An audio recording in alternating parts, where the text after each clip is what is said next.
Hi, friends. This is John. Welcome back to the Regenerative Agriculture Podcast. I have another short episode for you today, and I'm pretty excited about this one because it's with a longtime friend of mine, David Miller. David and I have been working together for 15 years, and we have had so much fun in that time, haven't we, David? So, David, you're now one of the top leaders of the team, the AEA team on the agronomy side. You've been in this space for 15 years. You've gotten to work with lots of consultants. What is the knowledge base necessary to be a really good agronomist in this regenerative agriculture space, or just even a really good agronomist generally? What are the opportunities that you see, and what do you see that is so commonly missing? Well, thank you for having me, John. It's been a very exciting journey and continues to be exciting because of all the new things we get to learn and all the things that we have learned and the many times that we thought we knew something and then figured out that we have a lot more to learn. So what does a consultant need to do or know? I would respond to that by a consultant needs to be able to think big picture, needs to be able to understand systems overall and look at plant physiology, look at soil biology, and have a deep understanding of all of that. So, okay, you just mentioned a couple things that seem to be very different from each other. You mentioned big picture thinking, systems thinking, and I'd like to explore what those are. But then you said understand plant physiology and soil biology and these various pieces very deeply. How can you understand things very deeply and yet have a big picture perspective at the same time? To be a consultant is not something you do, you decide to do one morning and that afternoon you're a top agronomist. It really does take time and a lot of study, which is also exciting about our team because we have very, very enthusiastic, very brilliant minds that have applied themselves to some very, very in-depth study and training. And you have led that team, and meaning myself and the team as it grew, and now I'm honored to play a significant role in that. So by general, I mean we need to understand mineral balance. We need to understand how nutrient availability is more than just the application, plant uptake. So that's the big picture, and we could go very big picture, and I like to think in the big picture of perennial versus annual crops. Looking at the way nature does it and moving in that direction. But on the more specific side is details like, one example might be pecans. They determine which buds are going to be female flowers versus vegetative shoots as late as 4 to 6 weeks before you see the flower. It's very unusual for a perennial tree crop. And it's very unique. So that's one example of understanding the plant.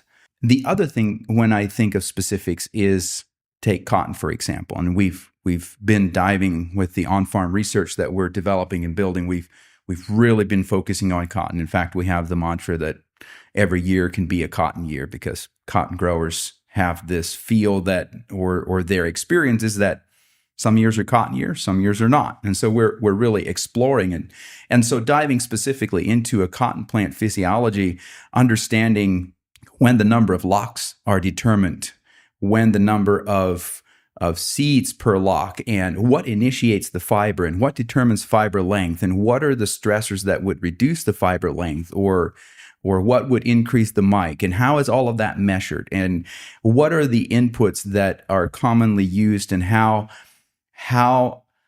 do those line up or not line up with what the plant is trying to do at that time? Herbicide applications play into that. So once you understand that at this stage, the plant is initiating or determining the number of locks per boll, and you put out an herbicide at that specific time, then guess what?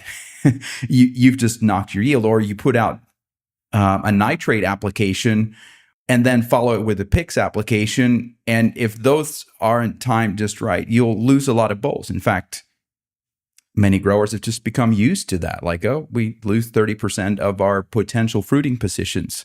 It doesn't need to be that way. And that's coming as a result of a PIX application at the wrong time? Like a more combination. more likely, I'm just going to say a stress application, or an application that will cause stress, such as it could be an herbicide application, it could be a pesticide application, it could be excessive nitrate. That's triggering. So those are specific details. And on our team, we have people who are very, very knowledgeable in certain crop, or more knowledgeable, more specialists in various crops. Yeah. So what you're describing is the need to understand what happens with plant physiology in some detail, understanding when buds are initiated and when all these pieces like lock initiation, flowering, pollination, all these pieces, how they all fit together. But at the beginning, you also said that people need to be generalists and to hold a high level view. And so to play devil's advocate for a moment here, is it in a regenerative system, is it truly necessary to have that level of in-depth, detailed knowledge?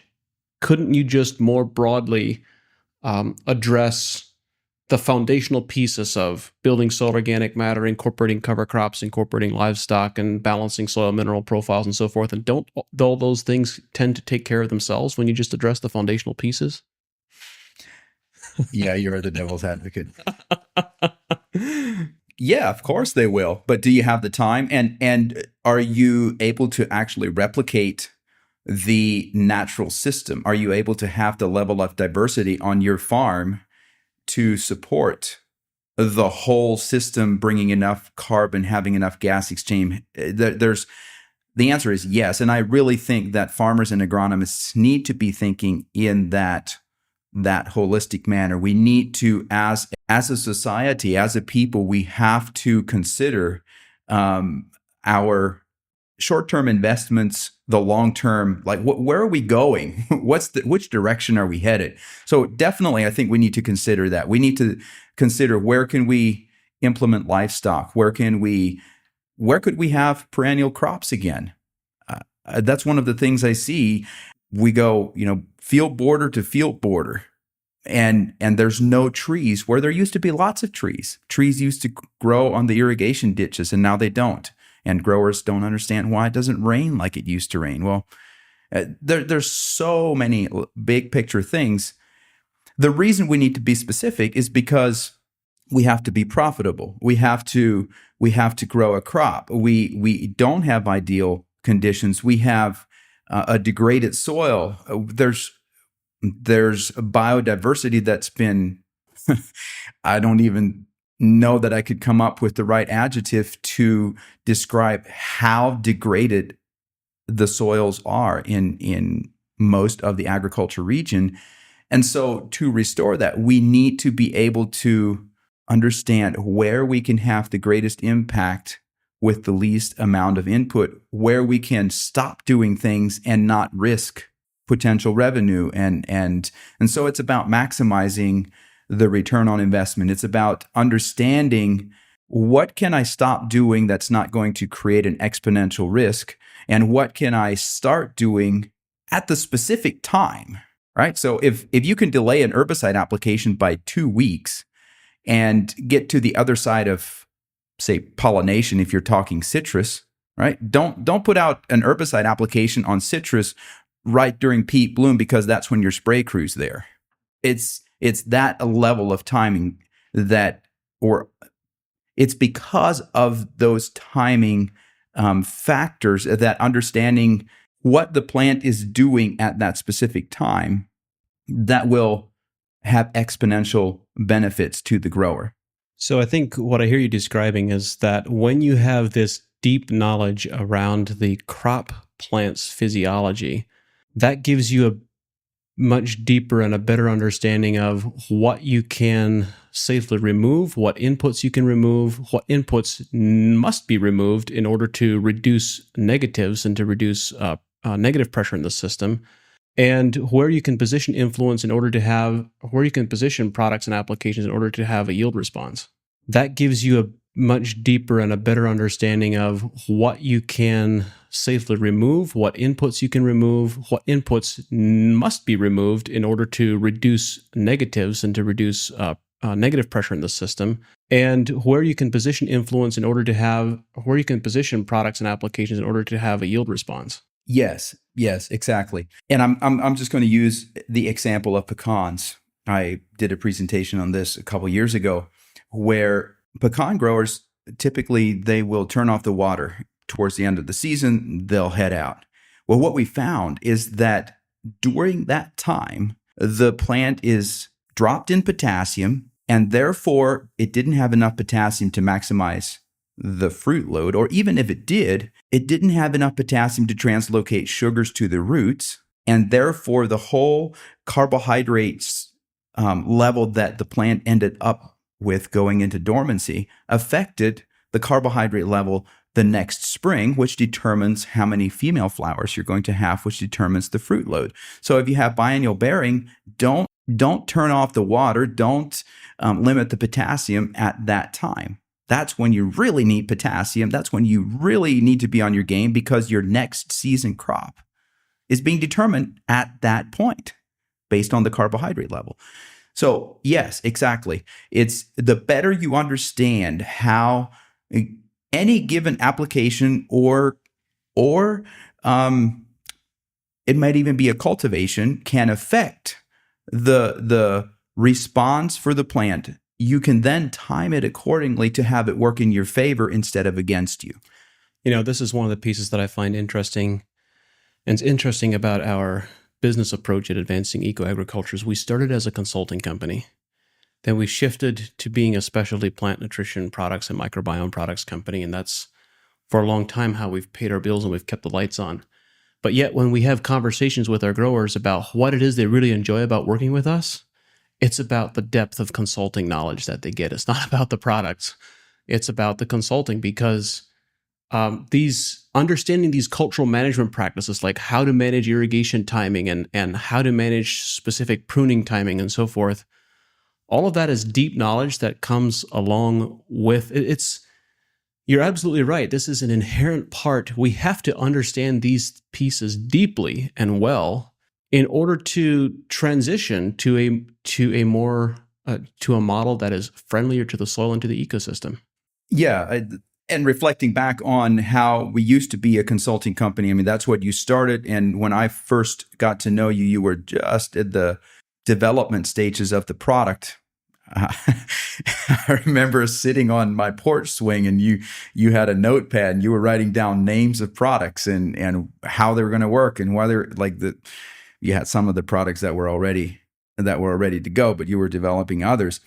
And I think it's a very important point in that the reason you develop products might get lost on a lot of people, and that is because the responses that you were getting from just putting non-chelated micronutrients, or the challenge that it was for growers to be able to apply specific nutrients at the right time because it wasn't easy to source them, is what brought us here. But what I've learned through these 15 years of consulting and working with the products, and in areas where I've worked with growers where the products weren't available, you understand the system, John. You understand how things work and what we're trying to accomplish, and that's embodied in the products in a way that is not apparent just looking at it from the outside. And so that's one of the things that I think is also important, right? We can have all the knowledge, but we do have to have the tools that are in alignment with the way the plant is functioning, with the way nature functions, so that we're not bringing tools that actually create an energy drag, right? Right. It's synergistic. It fits within the system. Yeah, as I'm reflecting back on what you were saying a bit ago about the timing of reproductive buds for pecans and how that translates to managing moisture in the fall, I think the one piece that so impresses me and that I'm so grateful for with our team at Advancing Eco-Agriculture is the depth of that knowledge that exists across dozens of different crop types. All right, we not only have we been able to find that information for pecans specifically, but we also understand that it makes it unique and an interesting contrast to many other tree fruit crops. Mhm. So it's that understanding of the context and placing that particular knowledge in the context of the greater whole, the whole farming system, the whole ecosystem. As we started the cotton research project and turning every year into a cotton year, I found it quite interesting how much of this information is already out there and how much of the information already exists, but it isn't commonly known. It's not widely known. In fact, it's not even widely known. In the case of cotton, it's not even widely known by most cotton agronomists. Why do you think that is? I think there's a couple of reasons. I think one of the reasons is because a lot of the research is most research trials or where people learn them are very isolated or specific for a specific part of, so it might be related to the response of a certain application of a certain nutrient that gives this response. But then you might need to go 100 papers north or south or, until you finally find, oh, this is how this works. And this is how these two fit together. And then you add that to the element of, another paper that's a couple thousand layers down. So I think it's that level of complexity. And then when you have people within what, a given crop, let's just say cotton, you have people who are focused on entomology, you have people who are focused on microbiology, you have people who are focused on all these different aspects, and they're very good at what they do, but they very rarely combine all of that information. That's something that I feel you have done extremely well, and that's really our focus and why we are stepping up or why we're focusing more on collaborating with growers to do much deeper research on specific crops, which this year we're focusing on cotton, and it's been very exciting. It's remarkable to me how particularly within the academic world, we can develop such a remarkable degree of tunnel vision. We're all human. We all do it. I'm sure I do it in domains that I probably don't see it as easily because we tend to not see ourselves as clearly as we see other people. But I was at an event a couple of weeks ago where I picked up, didn't purchase it, I just picked it up and flipped through a book that was a scientific review of all of the most recent up-to-date literature on photosynthesis and how we can improve photosynthesis. And of course, this is a topic that's important to me. So it was the first book on the table that I picked up and started flipping my way through, skimming through. And there's all these in-depth conversations about the rubisco pathways, the various photosynthetic pathways, how they are more or less efficient, how their efficiency might possibly be improved. And with genetic engineering approaches, there's conversations about how rapidly stomata open and close and carbon dioxide gradients and water use efficiency, etc. Nowhere was there a conversation about leaf thickness or increasing leaf size, or it's like the entire framing for photosynthesis is framed at the cellular level with no consideration for the organism as a whole.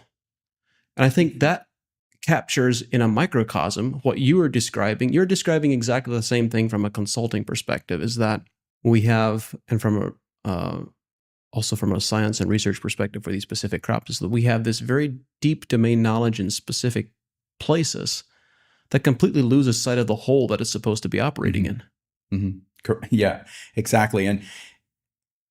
And what you were saying about photosynthesis just reminded me of the whole idea of supply and demand, which is something that has come up in our study with cotton, is that we can enhance leaf size, right? That's a great idea. Maximize photosynthesis. We can make sure we have maximum level of chlorophyll and all of these things that contribute to maximizing photosynthesis. But what if the root is compromised because there's compaction, or because we don't have biology, or because we don't have sufficient levels of boron for that mechanism of moving sugars up and down into the roots? And so the sugar gets moved down into the roots and it's not utilized, right? More sugar is photosynthesized and moved into the roots than the root can use. What happens? The root sends it back up the plant, and it's a signal that the plant has sufficient levels of photosynthase. And so we can do all these things to maximize photosynthesis, but if we've not taken care of the compaction issue, or if we're limiting our root growth in whatever manner, then that can affect how much the applications that we make for photosynthesis may be less than, we may get less than optimal results because the plant is compromised somewhere else. So in short, if we go back to the beginning of this conversation, what you're describing is we need people with deep domain knowledge of plant physiology, but not just of plant physiology. In order to be a good consultant, you need to have deep, specific knowledge of many different areas. That's right. And that's why it's so... And also be able to translate that into practical application. Mm-hmm. And that's why it's important to be a part of a team. And I think that's one of the things that, if you have 20 consultants or however many consultants there are now, I don't know. How's this work? Or we're constantly bumping up against new things. And I believe as long as we live, we're going to continue to say ooh and ah and wow when we look at the creation and we say, wow, we just don't know very much. But inspires me to continue learning. And so I think we should constantly be learning. We need to be looking at the systems, and we need a system of people as well, where we can have that combination of specialists and generalists, where we can have an immediate term focus with a long-term focus in mind. So, David, for all of our listeners, we have listeners here in the podcast from around the world, including many places that AEA isn't doing business in yet. You've gotten to see the AEA team develop. Over the last 15 years, you've gotten to see lots of consultants in the field who perhaps farmers might have been better served to not listen to their advice. How would you suggest a farmer evaluate their consultant or people that they're considering working with? What are the things that growers should be looking for in their consulting advisory agronomy team? Does the consultant care about you? Does the consultant care about your farm? So that's one thought that immediately pops into my mind. I think another thing is considering the questions that are asked before a recommendation is made is also important. And that may play into the first point of when a consultant cares about you, about your farm, they will need to understand what it is that you're dealing with, the root of why you're dealing with whatever the issue is, in order to make the best recommendation for what's the most efficient, economical way to address this limiting factor. What's the most significant limiting factor, and how do we address and prioritize? David, we're running up against our time slot here, but you mentioned something interesting that I think it's worth you and I talking about a little bit. You said, is the consultant or is the advisor peddling products? And I find it interesting because I get asked this question from people who are not AEA customers, who are on the outside looking in. And they say, well, you pay your bills by selling products. Therefore, your advice is unbiased and impartial. Or excuse me, it is biased and it's not impartial. And yet, we never get that critique once from customers who are inside and who actually get to see our recommendations. In fact, we get the opposite. We get people like James Johnson telling us we're the worst salespeople that he's ever met in his life. What are your thoughts on that? My thought on that is when I talk about peddling product, I'm specifically talking about a consultant who has something in his warehouse and this is what he's selling today. And so he's figuring out every which way in which he can sell that specific product, regardless of if it's needed or not needed. I'm not embarrassed or ashamed whatsoever to be able to offer to a grower the best tools out there. And so I and our team are honest with our recommendations to give the growers what is going to give them the best return on investment. And I'm confident that we have the tools that are able to accomplish that. So Well, one of the things that really inspires trust is that when we'll make a recommendation and we say, well, what you really need in this situation is you need an application of soluble, or you need to apply boron to your soil at the exact same time when we have a product that is rebound boron that we could have recommended instead, but we looked at the best interest of the grower, and that's a common theme, I think. At the end of the day, John, if we help growers, they can stay in business. They can be profitable. If we don't do what is in the best interest for the grower, well, I think there's principles in life that, what comes around goes around. And so I think the confidence and the trust in the consultant should be based on, does it make sense? Farmers aren't dumb. Farmers know if something makes sense or doesn't make sense. So allow that, and maybe that's an additional point that you could add, is to say when a consultant invites the grower to be a part of the decision, right? What do you think? How does this? I think that's also very important. But also offering explanation for why and how it works, why it works, that actually makes sense, and in the context of a greater whole. Yeah. All right. Well, thank you, David. Thank you for all your contributions to the AEA team. And for all of our listeners, this is a very abbreviated glimpse into what consulting looks like internally within Advancing Ecoagriculture. If you'd like to experience it for yourself, please pick up the phone and give us a call, and we'll make that happen. We would love to do that. Thank you, John. And I would just say to your listeners, or maybe I can call them our listeners because I'm part of your team, if you have questions, deeper physiological questions, and you'd like to run some trials and you'd like for us to help set those up, certainly don't hesitate to give us a call as well. We're pretty well planned out for the 2024 season, but we have plans in development for 2025. All right. Thank you, David. Thank you all to all of our listeners. Have an awesome growing season.